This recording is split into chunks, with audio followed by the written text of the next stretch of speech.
That's the names, that's their addresses, that's the polling booths. लेकिन आज के दिन मोदी सरकार के अंडर हमारी नॉन अलाइनमेंट अनिरुद्धाचार्य के भक्त उन्हीं के सामने आप लोगों ने ऐसे ऐसे मैसेज किए हैं और मैं क्या ही बोलूं, किस कम्युनिटी ने मैसेज नहीं किया है। हर कम्युनिटी वाले ने मैसेज किया है, क्योंकि मुझे इस बात की खुशी है कि आप सब एक चीज में कॉमन है, और वो ये है कि हमारी लड़ाई बुराई के खिलाफ है, हमारी लड़ाई करप्शन के खिलाफ है, हमारी लड़ाई जिन लोगों तक हक नहीं पहुंचता उन तक हक पहुंचाने के लिए है। मतलब हमारी लड़ाई अच्छाई के लिए है, एक दूसरे से नहीं लड़ना है। हमारी लड़ाई तो बुराई से थी। मुझे उम्मीद नहीं थी, मैं सच बता रहा हूँ, मुझे उम्मीद नहीं थी, लेकिन एक अलग सी ताकत महसूस कर रहा हूँ, एक अलग सा हौसला है मेरे अंदर कि आप मेरे मैसेज को समझते हैं। बस यही मकसद है। वीडियो बनाना मकसद नहीं है, मैसेज को समझना मकसद है कि आप इस बात को पहचान रहे हैं कि हमारा मकसद क्या है। तो लास्ट वीडियो के बाद से अनभक्तों को पता चल चुका होगा कि अगर वो 10, 12, 15, 20 हैं जो मुझे धमकियां देते हैं, तो ऐसे हजारों और लाखों हैं जो मेरे लिए दुआएं करते हैं और मुझे सपोर्ट करते हैं। काम तो कभी बंद नहीं होगा, लेकिन उनके खिलाफ शिकायत दर्ज कर दी गई है, तो बहुत जल्दी पता चलेगा कि ये कौन लोग हैं। अपडेट आपको जरूर मिलेगा। लेकिन जैसे कि मैंने कहा था कि शो मस्ट गो ऑन, तो खबरें बंद नहीं होंगी। इनफैक्ट और तेजी से और बड़े लेवल पर अब खबरें आया करेंगी। देखते हैं कौन मेल करता है। क्योंकि मैं भी आप हूं रेडी। तो शुरू करते हैं अपना शो और बताते हैं कि कांग्रेस की तरफ से राहुल गांधी ने एक बड़ी कॉन्फ्रेंस करी है। इस प्रेस कॉन्फ्रेंस के अंदर जो खुलासे हैं वो आपके साथ शेयर करेंगे, और विदेशों में किस तरीके से भारतीयों के साथ सुलूक हो रहा है, ट्रंप के टैरिफ के बाद किस तरीके से मीडिया और प्रधानमंत्री मोदी के बारे में बातें हो रही हैं। छोटे बड़े अपडेट्स होने वाले हैं, जिसके अंदर मोहम्मद सिराज ने क्या कुछ किया है, उसके साथ शाहरुख खान को लेकर के क्या चल रहा है, शेयर करेंगे छोटे बड़े अपडेट इस वीडियो में। लेकिन आगे बढ़ने से पहले आप सभी से गुजारिश, जी सब्सक्राइब जरूर करिए। पहली अपडेट आपको बता दें कि कांग्रेस के राहुल गांधी की तरफ से प्रेस कॉन्फ्रेंस करी गई है, और इसके अंदर जिस तरीके के खुलासे किए हैं, राहुल गांधी ने fake voters, fake address, duplicate entries, किस तरीके से इसका इस्तेमाल हो रहा है, उसके खुलासे किए हैं। एक बीएचके के अंदर 46 लोग हैं। हमारे लोग जाकर के देखने गए तो कोई नहीं मिला है। So that's a single bedroom, 46 voters living there, no sign of their existence. When we go there, we are threatened. यहां तक कि राहुल गांधी ने यह तक कहा है कि जब हरियाणा और मध्य प्रदेश में चुनाव थे तो जनता कुछ और कह रही थी, पोल्स कुछ और कह रहे थे, और नतीजे कैसे अचानक अलग आए हैं। यानी एक बड़ा सवाल पूछ रहे हैं कि क्या देश के अंदर जो चुनाव हो रहा है वो सही है कि नहीं है। इसका खुलासा करते हुए कई बड़े खुलासे किए हैं, और इलेक्शन कमीशन के खिलाफ एक चार्जशीट लेकर के राहुल गांधी इस प्रेस कॉन्फ्रेंस में दाखिल हुए हैं। अब देखने वाली बात होगी कि इस प्रेस कॉन्फ्रेंस के बाद आउटकम क्या निकलता है। साथ ही साथ बता दें कि ये वीडियो के बारे में कोई बात नहीं कर रहा है, कैसे विदेश के अंदर एक भारतीय नागरिक के साथ बदसलूकी हुई है। कैथोलिक गैंग ने, जो कि आयरिश है, उन्होंने कैसे नारे लगवाए हैं, और इस वीडियो को शेयर नहीं किया जा रहा भक्तों के टीम के अंदर। अनभक्तों के मुंह में सन्नाटा है। क्यों भाई? क्या वो जिसके साथ ये हाल हुआ आयरलैंड के अंदर, क्या वो इंडियन नहीं है? उसके बारे में नहीं बोल रहे हैं, क्योंकि इससे उनकी पोल खुल जाएगी कि उनकी फैलाई हुई नफरत और प्रोपेगेंडा की वजह से डंका जो विदेशों में बज रहा है वो कैसा है। एक तरफ तो यूएस आंख पे आंख दिखाए जा रहा है, दूसरा आयरलैंड के अंदर इस तरीके की हरकत, और आयरलैंड के जो अनभक्त हैं वो कैसे इस तरीके की मारपीट को सपोर्ट कर रहे हैं। जहां एक इंडियन को बुरी तरीके से मारा पीटा गया, कैथोलिक गैंग ने मारा पीटा कहा जा रहा है, और नारे भी लगवाए, और वो नारे थे हेल मेरी। जी हाँ, हेल मेरी के नारे लगाओ। यानी ये अनभक्त इसलिए इस पर कुछ नहीं बोल रहे क्योंकि ये खुद इस तरीके की बातों को सपोर्ट करते हैं कि जय श्री राम का नारा लगवा करके किसी के साथ भी जो वो सुलूक करते हैं, वो ही चीज आयरलैंड में होती दिखी, तो इस पर उनके मुंह पे टेप लगा हुआ है। लेकिन नुकसान में तो भारतीय है, परेशान तो भारतीय को किया जा रहा है, लेकिन उनको इससे मतलब नहीं है।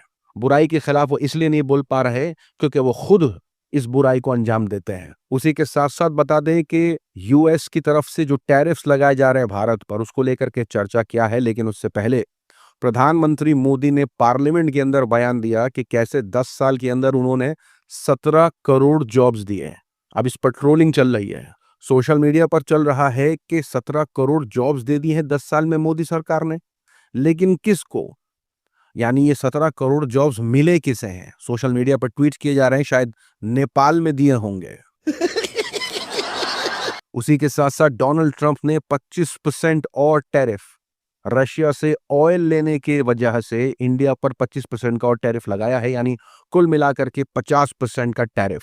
यहां तक कि डोनाल्ड ट्रंप का यह भी कहना है कि 250% टैरिफ लगा सकते हैं वो भारतीय दवाइयों पर।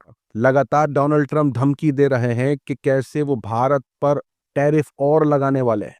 लेकिन अंजना ओम कश्यप का कुछ और ही चल रहा है। पहले तो इनका ये ब्लैक एंड व्हाइट शो एक बर्दाश्त नहीं होती, दो आती हैं।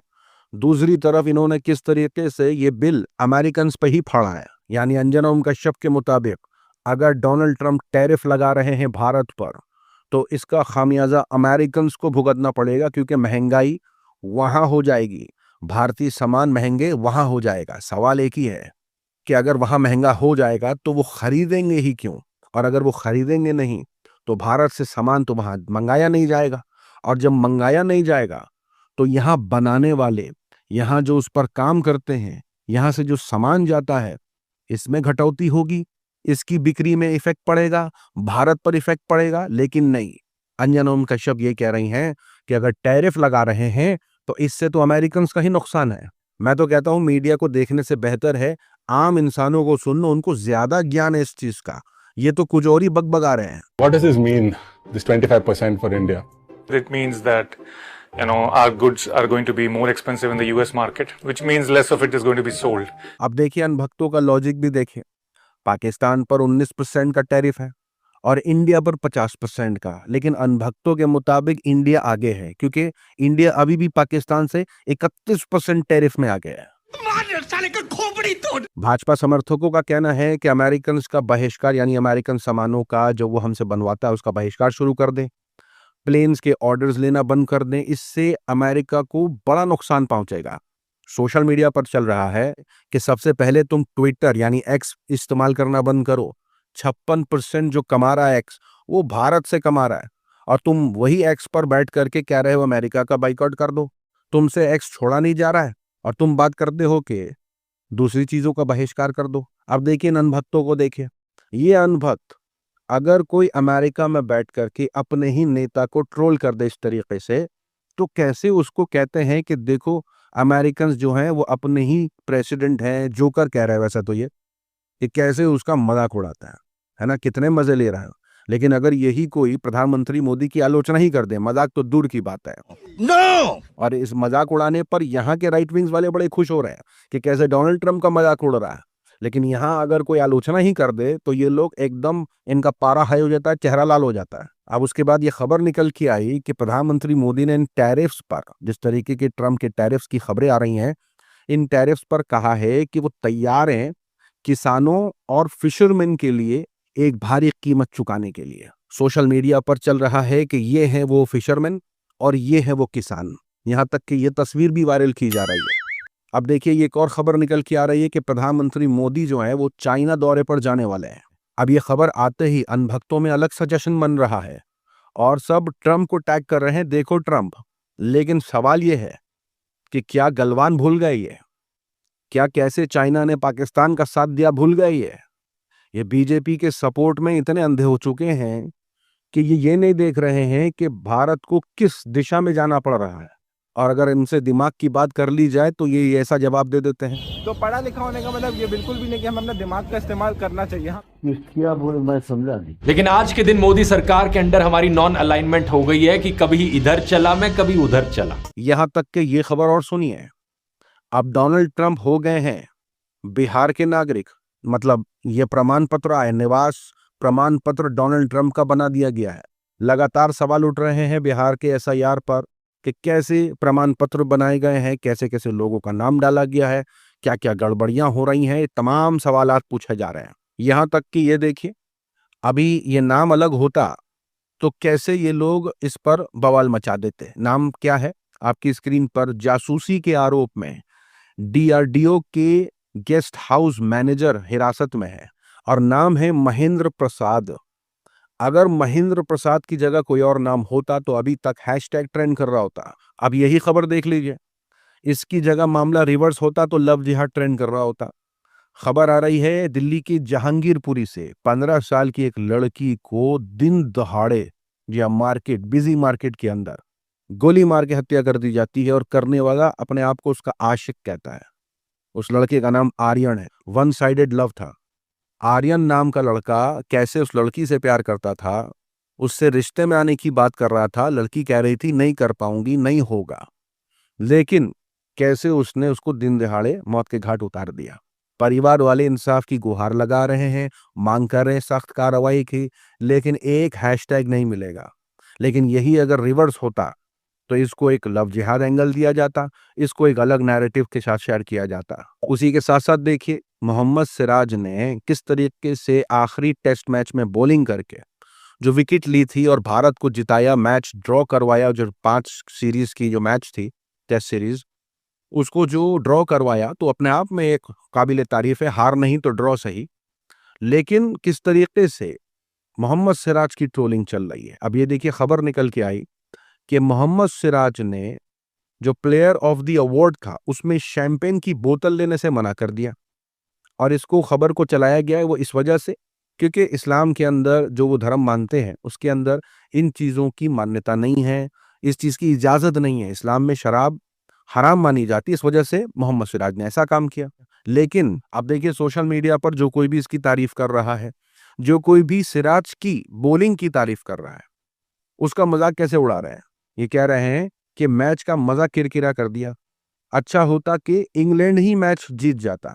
यानी अगर मोहम्मद सिराज अच्छा परफॉर्मेंस करते हैं, मैन ऑफ द मैच जीते हैं, अपने धर्म को फॉलो करते हैं, तो इससे उनको इतनी तकलीफ है कि वो ये बर्दाश्त कर लेंगे कि इंग्लैंड ही जीत जाता भारत से। लेकिन मोहम्मद सिराज क्यों विकेट ले रहा है, मोहम्मद सिराज क्यों जो है जश्न मना रहा है, मोहम्मद सिराज क्यों नहीं शैंपेन ली, ये देखिए। यानी ये सब कुछ अगर कोई इंसान अपने मुताबिक करे तो इनको इतम भी नहीं भाता। इन्हीं के मुताबिक करो जो करना है। अब देखिए ये वीडियो देखिए, पत्रकारों का हाल ऐसा हो गया देश के अंदर कि भक्तों ने किस तरीके से एबीपी न्यूज की पत्रकार को धक्का दिया है। जी हाँ, अब आपको याद होगा अनिरुद्ध आचार्य का बयान महिलाओं को लेकर के जो उन्होंने टिप्पणी करी थी कि 25 साल की जो महिला होती हैं 4 रिश्ते में, और फिर जो भी उन्होंने कहा, इसको लेकर के पत्रकार पहुंची हुई थी उनसे सवालात पूछने के लिए। लेकिन कैसे उन्हीं के भक्तों ने क्या सुलूक किया है पत्रकार के साथ, खुद देखिए।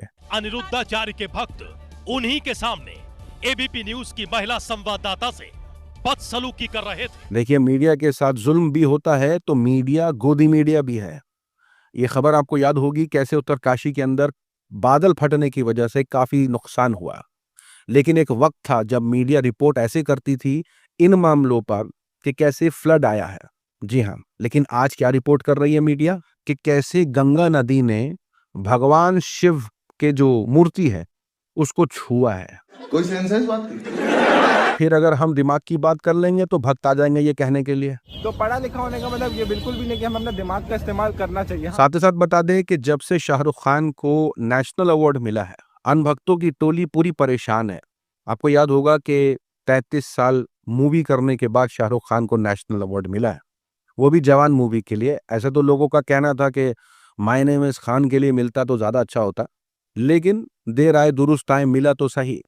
लेकिन किस तरीके से अनभक्त चाहते थे कि रणदीप हुड्डा को मिलता national award Veer Savarkar movie के लिए, जो मूवी चली ही नहीं। थोड़ी मर्यादा रखिए। जिस मूवी ने रणदीप हुड्डा का दिवालिया निकाल दिया, उनको बोल रहे थे कि इन्हें मिलना चाहिए था नेशनल अवार्ड।